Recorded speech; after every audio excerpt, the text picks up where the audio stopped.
জোরে বলেন কি মিডিয়া? গদি মিডিয়া, যারা 24 ঘন্টা শুধু ইসলাম আর মুসলমানদের অপপ্রচার নিয়ে ব্যস্ত থাকে। হ্যাঁ, তার একটা প্রত্যক্ষ প্রমাণ মুর্শিদাবাদ রেল স্টেশনের খবর আপনারা নিশ্চয়ই শুনেছেন। কথা বলেন না?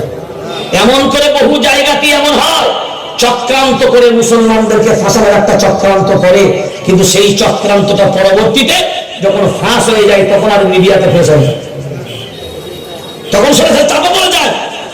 আর এই বাংলার মাটিতে এইদিকে তাকান, কয়েকজন নেতা নেত্রী আমরা চুপচাপ থাকি, আমরা মনে করি মসজিদ মাদ্রাসা নিয়ে চলবো, ঠিক আছে। আজকে তারা বক্তব্য দিচ্ছে মাদ্রাসা মসজিদ আর এই জলসা, এরাই নাকি আমাদের সমাজগুলোকে আমরা খারাপ করছি। যারা মাদ্রাসা নিয়ে টনটিটকিরি মারছেন, যারা ওয়াজের মজলিস নিয়ে টনটিটকিরি মারছেন, জুবান সংযত করে নেন। কারণ একটা জিনিস মনে রাখবেন, যে চেয়ারগুলো আজকে পেয়েছেন চেয়ারগুলোতে থাকবে, চেয়ারগুলো যাবে না, কিন্তু চেয়ার ওয়ালাদের খুঁজে পাওয়াও আজকে সময় আছে। চেয়ার পেয়েছেন, খুব ভালো করে মনে রাখবেন যে এই চেয়ার যেদিন আল্লাহ টান মারবে সেদিন কেউ টিকাতে কুলিল্লাহুম্মা মালিকাল মুলকি তুতিল মুলকা মান তাশা ওয়া তানজিউল মুলকা মিম্মান তাশা ওয়া তুইজ্জু মান তাশা ওয়া তুযিল্লু মান তাশা। কারণ কেউ ভুলে গেলে চলবে না, এই দেশের প্রধানমন্ত্রীর চেয়ারে একদিন ইন্দিরা গান্ধীও বসেছিল, জওহরলাল নেহরুজিও ছিলেন, আজকে কিন্তু দুনিয়াতে নাই। অটল বিহারী বাজপেয়ীজিও ছিলেন, আজকে দুনিয়াতে নাই। মনমোহন সিং ছিলেন, আজকে দুনিয়াতে নাই। আপনিও আছেন, কালকে চেয়ার কিন্তু থাকবে, আপনি থাকবেন না। বরঞ্চ জনগণের সাথে যদি ভালো ব্যবহার থাকে, জনগণকে যদি ভালো একটা পথ দেখান, আজকে একটার পর একটা আইনগুলোকে সামনে নিয়ে এসে জাতির উন্নয়ন, দেশের উন্নয়ন সব মানুষের কাছ থেকে মেমোরি থেকে ডিলিট করার চক্রান্ত চাচ্ছেন। আপনার প্রতিশ্রুতি ছিল যা কালা ধন ফিরিয়ে নিয়ে আসবো, এ তো কালা ধন ফিরিয়ে নিয়ে আসার থেকে আম্বানির কালা ধনগুলো সব সাদা হয়ে গেল। আজকে শুধু খনন করে দেখছেন কোন ধর্ম, কোন মত, কারা প্রকৃতপক্ষে দেশের মানুষ। আমি বলছি, যদি দেশের খনন করার প্রয়োজন হয়, তাহলে মসজিদ মাদ্রাসা খনন করার আগে শামলির ময়দান খনন করো, বারাকতের ময়দান খনন করো। প্রত্যেকটা ধুলাকোনা, প্রত্যেকটা ভালুকোনা জবাব দিবে আজকে তোমার রিপোর্টের কাছে যে প্রত্যেকটা কোনায় কোনায় মুসলমানের রক্তের ফোঁটা লেগে আছে। জিটি রোডটা তালাশ করো, খনন করো। জিটি রোড প্রত্যেকটা বৃক্ষের গোড়াগুলোকে তালাশ করো, তদন্ত করো, খনো, দেখবে সেখানেও সাক্ষ্য দেবে হাজার হাজার হাজার হাজার ওলামায়ে কেরামরা ফাঁসির কাস্তে সেখানে ঝুলে জীবন পরিত্যাগ করেছে। আজকে খনন করে ভারতবর্ষে জেনে নেবেন এনআরসি সিএ করে চালাবে।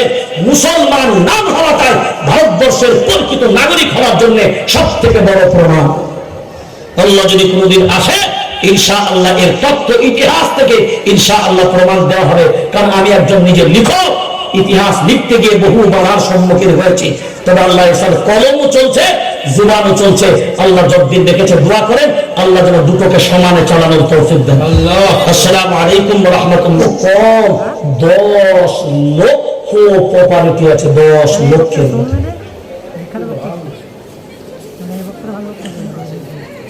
এখন চিন্তা করেন, এই সম্পত্তি যদি পায়, কার সম্পত্তি ভাই? ওয়াকাফ সম্পত্তি কার? আল্লাহ। কার? জোরে বলেন না, কার? আল্লাহ। আচ্ছা, এবার শরীয়তের একটা মসলা জানা দরকার। আমরা যদি কোন আল্লাহর ঘরে আল্লাহর জন্য কোন সম্পত্তি দান করে দিই, আমি যে দান করলাম আমি আর ফিরে নিতে পারবো? সবাই বলেন না কেন?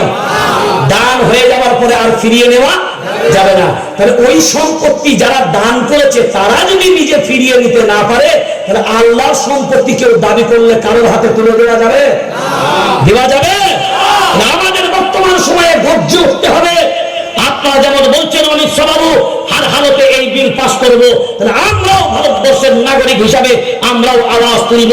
আপনি পার্লামেন্ট সামনে ভারতবর্ষের নাগরিক হিসাবে 40 কোটি মুসলমান ইনশাআল্লাহ অন্যান্য দেশপ্রেমী মানুষ যারা দেশের সংহতিকে ভালোবাসে, সম্প্রীতিকে ভালোবাসে, দেশের প্রতি মহব্বত ভালোবাসা আছে, সংবিধানকে শ্রদ্ধা করে, আমরা সকলকে নিয়ে প্রত্যেকটা রাস্তা অবরোধ করে দিতে পারবো না? পারবো না? পারবো না? যদি আমরা একবার জাগি, ভারতবর্ষ নয় সারা পৃথিবীকে জাগানোর ক্ষমতা আছে আলহামদুলিল্লাহ। কারণ আমাদের রবের নাম, আমাদের রবের নাম हम ओ ईटा नहीं, हम ओ ईटा नहीं जो दीवारों से टूट जाए, हम तो वो पत्थर है जो पहाड़ों से भी टकरा जाए, फिर भी कोई पहाड़ नहीं जो हमें तोड़ सके, हिंदुस्तान तो क्या दुनिया में भी किसी माई का लाल नहीं जो मुसलमान को दुनिया से मिटा सके। नारे तकबीर। শোনো, জাগার ব্যাপার, একতার প্রয়োজন। 70,000 হামাস বাহিনী যদি বিশ্ব কাঁপাতে পারে, 40 কোটি মুসলমান যদি এক প্ল্যাটফর্মে দাঁড়িয়ে, হ্যাঁ মাযহাবের মাসলাকি কোনোদিন এগুলো একত্রিত হবে না, সেটা আমাদের ঘরোয়া ব্যাপার থাকুক না, কিন্তু বৃহত্তর স্বার্থে জাতির জন্য, দেশের জন্য, এই দেশের সংহতিকে ফিরিয়ে নিয়ে আসার জন্য এক প্ল্যাটফর্মে দাঁড়ানো যাবে না? কথা বলেন না কেন? ইনশাআল্লাহ দাঁড়ানো যাবে ইনশাআল্লাহ। চলেন, এক দেশ এক আইন, এবার এটা বুঝে নেন। এক দেশ এক আইন, প্রত্যেকটা ধর্মের একটা ধর্মীয় ল আছে। ধর্মীয় আমাদের হলো মুসলিম পার্সোনাল ল। এখন বলেন, বিবাহে খুতবা হবে, ইমাম সাহেব পড়াবে, ইজাব এবং কবুলের মাধ্যমে হবে। ইজাব আর দুটো জিনিস, ইজাব আর কবুল দুটোই, কিন্তু ইজাব দুটোই কবুল না। একটা ইজাব একটা কবুল, যেটা আগে অনুমতি দেয় এটা ইজাব হবে, আর যেটা গ্রহণ করবে ওটা কবুল হবে। এর একটা ধর্মীয় সিস্টেম আছে। হিন্দু ভাইদের একটা ধর্মীয় সিস্টেম আছে, 7 পাকে বাঁধবে, শাখা সিঁদুরের মাধ্যমে হবে, এটা তাদের ল। এখন যদি এক দেশ এক আইন হয়, এখন সরকার একটা বেঁধে দিবে যে এই আইনের উপরই সব ধর্মের বিবাহ হবে। এক দেশ এক আইন যদি হয়, আপনার কবরস্থান 5 বিঘে, কিন্তু শ্মশানের জন্য কতটা? 7 ফুট বাই 4 ফুট হলেই শ্মশান হবে। সরকার বলবে এই 5 বিঘে জায়গা বেকার মরা মাসের জন্য ফেলে রেখে কোনো লাভ নাই, বরঞ্চ সব শ্মশানে ফিরিয়ে। বোঝা গেছে কথা? আমি দু একটা কথাই বলে দিলাম, এগুলো যদি আপনাকে খোলাসাভাবে বোঝানো যায়, আপনার আশা করি আপনার দিমাগ আরো খুলবে। কিন্তু এই মুহূর্তে দাঁড়িয়ে যেহেতু টাইমও পুরো শেষ, আর এই পর্যন্তই আমার সময়, আমাদেরকে একটা জিনিস ভাবতে হবে। আর দায়িত্ব নিয়ে আপনাদের কাছে বলে গেলাম, সব জায়গা ঘুরেছি, সারা দেশ বিদেশ ঘুরে বেড়াচ্ছি। আসাম যখন একটার পর একটা বুলডোজার চলেছে, তখন আমি মানবাধিকার কর্মী হিসাবে সেখানে ছিলাম, সপ্তাহখানেক সেখানে কাটিয়েছি। ত্রিপুরায় যখন মসজিদের উপরে আক্রমণ, তখন আমি সেখানে অবস্থান করেছি। কিন্তু যেটুকু বুঝতে পেরেছি, এই সুপ্রিম কোর্ট থেকে হাইকোর্ট, জজ কোর্ট থেকে রায়টাস, রায়টাস থেকে Nabanna, SP DSP DG IG DSP সব অফিস ঘুরে একটা জিনিস বুঝলাম, কোর্ট জজ পিপি সিপি পেশকার সব ঘেটে যেটা বুঝলাম, মুসলমানদের জন্য কেউ নাই। মুসলমানদের জন্য যদি কেউ আপন হয়, একজনই তিনি আছেন, ওয়ালা তাহজান ইন্নাল্লাহা মা'ানা। আমাদের আপন বলে কে? জোরে বলেন, জোরে বলেন।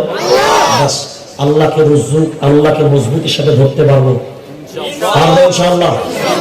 আমাদের এলাকায়, নিজ নিজ এলাকায় আমি যেটা সব থেকে বেশি এখন মেহনত করছি, সেটা নিজ নিজ এলাকায় আমাদের ভিতরে দলাদলি হবে না। কথা বলেন না কেন? দলাদলি দলাদলি আমরা এক প্ল্যাটফর্ম গড়ব, প্রত্যেকটা ক্লাব, প্রত্যেকটা মসজিদ, আর মসজিদের ইমামদের যোগ্য অনুযায়ী মাইনে দেব, তাদের যোগ্যতা অনুযায়ী মাইনে দেব। কারণ আপনাদের এলাকাটাও তো মাশাআল্লাহ আমার যতটুকু মনে হয়েছে, কারণ আপনাদের একটা ওয়াক্তিয়া মসজিদ আছে, আরো মনে হয় একটা জুম্মা মসজিদ হতে যাচ্ছে, তাহলে অনেক বড় এলাকা। আপনারা চাইলে ইনশাআল্লাহ অবশ্যই আপনার যোগ্যতা অনুযায়ী আপনাদের মসজিদের ইমামদের মাইনে দিতে পারবেন। আপনারা চেষ্টা করলে এটা সম্ভব। সেজন্য ইমামদের প্রকৃত সম্মান দেব ইনশাআল্লাহ, ইমামদের মর্যাদা থাকবে। সেজন্য আল্লাহ আমাদের প্রত্যেককে কোরআন সুন্নাহর আলোতে সকলকে জীবন যাপন করার তৌফিক দান করুক, এবং সকলে আমরা ঐক্যবদ্ধভাবে এই আন্দোলনে শামিল হব। ওয়াকফের ব্যাপারে যখনই ময়দানে আওয়াজ আসবে, আমরা আমাদের বিবি বাচ্চাগুলোকেও যদি প্রয়োজন হয় ইনশাআল্লাহ পর্দার সাথে মাঠে নামিয়ে দেবো, পারবো ইনশাআল্লাহ। কারণ ইজা সুজময় এসছে, ঝিমিয়ে ঝিমিয়ে যত ভয়ে ভয়ে কাটাবে তত আপনাকে চেপে ধরবে, আর সে সুযোগ নাই, আর সুযোগ দেওয়াও যাবে না। কারণ এ দেশ কারোর বাপের একার দেশ না, এই দেশ আমার বাপের দেশ। আল্লাহ যদি কোনোদিন আসে তো আমাকে প্রশ্ন করবে, এই দেশ আমার বাপের দেশ। আমি কোরআন হাদিস থেকে ইনশাআল্লাহ প্রমাণ করব এবং ইতিহাস থেকে। আল্লাহ আমাদের সকলকে শোনার থেকে আমল করার তৌফিক দান করুন। আল্লাহুম্মা আমিন। আসসালামু আলাইকুম ওয়া রাহমাতুল্লাহি ওয়া বারাকাতুহু। সকলের কাছে দোয়ার দরখাস্ত রাখলাম। আর আমার বলার ভঙ্গিমায়, বলার ভাষাগত দিক দিয়ে যদি কোনো ত্রুটি হয়, আল্লাহর ওয়াস্তে সকলে মাফ করবেন। আমার লেখা একটা গুরুত্বপূর্ণ কিতাব এই মুহূর্তে আছে, যদি কেউ মনে করেন 250 পৃষ্ঠার উপরে অন্যান্য কিতাবগুলো নেই, একটি কিতাব আছে, কোরআন পড়ে গুনাহ না আর নয়, কাফন দাফন থেকে মসজিদের আজান, কোরআন শুদ্ধ অশুদ্ধ এই সমস্ত ব্যাপারগুলো নিয়ে খুবই গুরুত্বপূর্ণ একটা মাসলা মাসাইলকে নিয়ে একটা কিতাব, যদি প্রয়োজন হয় আপনারা গেটের বাইরে থেকে নিয়ে নেবেন। আসসালামু আলাইকুম ওয়া রাহমাতুল্লাহি ওয়া বারাকাতুহু।